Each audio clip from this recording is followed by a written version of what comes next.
We're here to solve this Japanese sums by Ashish Kumar called doubles, where all the rows and columns that have clues get 2 clues in them.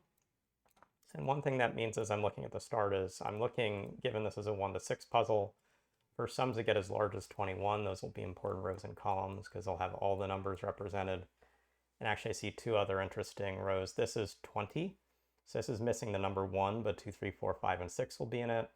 And this is 19, that must be missing just 2 with 1, 3, 4, 5, 6 in it. So maybe these 5 rows and columns are worth extra consideration.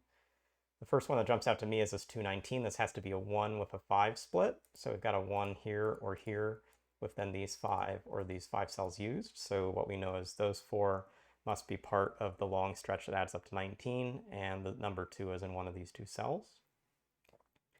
Let's look at these coming across. 7, 14 has to have at least 2 cells with then the remaining 4, or the 7 could be in 3 cells with then the remaining 3. Across those, I see that these 2 cells are always used, and this cell will always be used with a single black here, and then you could have a black on the ends or a second black in the space, but marking these in may help us. But this is one way to kind of take apart the sum and use some Japanese sums constraints. 318 could be 2 with 4 or 1 with 5. If it's 1 with 5, it's sort of across this range as before. If it's 2 with 4, it could be like these and these over to here. But these 3 cells look like they're all forced. You can't get 18 in just 3 cells. It has to be at least 4 cells. So if you mark this off, no way this works. If you mark this off, you mark both these off, you don't have room for another. So hopefully you can see why these 3 cells are constrained. And the reason I like getting those is they help connect into, for instance, this 15 sum. This has to have a stretch coming up, which will be 6, 5, 4 has to be at least 15, but this 3 clue may interact with this to put some limits on this. It may have to be 1 cell longer. So I've got these marked in. What have all that logic done? Well, actually, when I did the 7, 14 and marked in the cell, I've actually finished this 19, 2 column. I know that the 5 cell stretches below and doesn't use this, and so this fills in. So this looks like a really great start and gives us some opportunities to move around the grid. So I guess I still want to think about this 18-3 for a bit. The 3 has to be alone over here, or this is a 2-1 clue. And one thing that I'm looking at as I'm going through this is even if this is a 3 over here, or if this is a 1, I'm going to be getting a cell up in this row filled in by that. So notice what I mean here. If this is a 3, it's going to work with this 8 clue to make this a 5, and this will take another cell.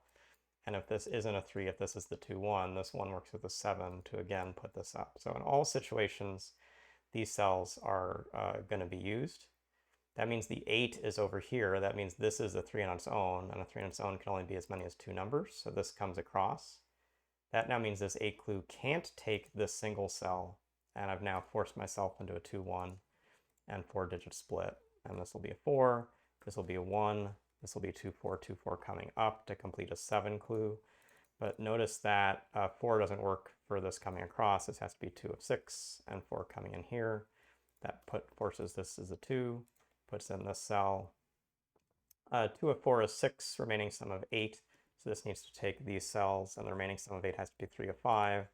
This will be 1 of 6. And we can mark these off. This 3, 5 is going to work up here and take at least 1 more cell to make this clue of 8 work. So we've got that in the grid. Let's see what more we can do.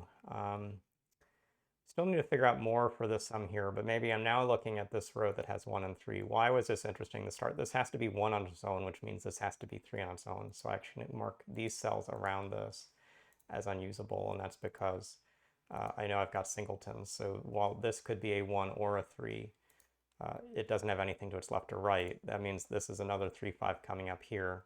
And that actually means this 3 up top is 1 plus 2. So I'll always take this cell because the 3 is already used here. Can I do more of that? Well, this column now here, 7, 11, is missing the 3. It's got 6 with 5. And thinking about 6 and 5 is making me look actually at this top row. How do I get 5 and 11 in the grid? Got some pretty small values at the top here. So notice if I actually used all of these, I can't get to 11. 3 plus 3 plus 4 is 10. So there's no way to get 5 and 11 to only work on the right. I've got to use this space over here. So this is a 5, 6 set for that 11 to work. We could have marked that sooner. but the 6 now down below gives us this is a 5, this is a 6. The only way this makes an 8 is with this being a 3. This column now, which is missing 3, has just 5 to finish it out. It has to go in here. We've got to take this cell for the 7, 6 to work, but that now puts this in as a 1, 2, 1, 2. Closes this off. How does this work? Well, 1 is missing from the row, so it's actually 2 above 1, and we said that 13 has to be at least 3 digits, so 2 with 5 and 3, 4, 6 is the only way this goes. This being a 5 makes this 3, makes this a 1. We've got 4 and 6 to put in the space. 4 is never going to work with the 7 sum, so this is 4 with 3. 6 is up top. That closes this off. We now have another 1, 2 sum that's going to be coming across to finish this 3. This is going to be part of the 4, so it's never going to have a 6 in it. And if it is a 3, it needs to be a 3 with a 1 to work, and there's already a 1 here and here, so that doesn't look good either. So this looks to be a 4 on its own pretty confidently. With a 5 in this top row, this 5 has to be the sum of 2 numbers, so we can mark this in, mark this off. Now we have a case where we need a 3 on its own, can't be here, can be here. Mark these off. This is going to be a 3 cell 6 group with nothing more in the space. This is a 1, 2 coming across. So how are we going to finish this out? This is 3 with 1 and 2, puts in this forced 4, puts in the 6. That 6 makes 6, 1, 1, 2 happen quickly.